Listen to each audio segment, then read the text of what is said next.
Hello everybody, today we will talk about how to fix or how to solve the problem of blurry on Snapchat. To know how to fix or how to solve the problem of blurry on Snapchat, you should just go to settings. In the first, you can go to the window of apps and you can click on Snapchat. Then you can click on first stop and you can click OK. After that, you'll enter to the window of storage. Here you can click clear cache, don't click clear data, because that can cause you errors or can delete your account.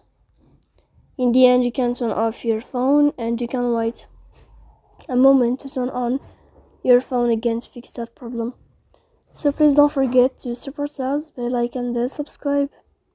See you next time in another video, and thank you for your attention and your watching. Goodbye.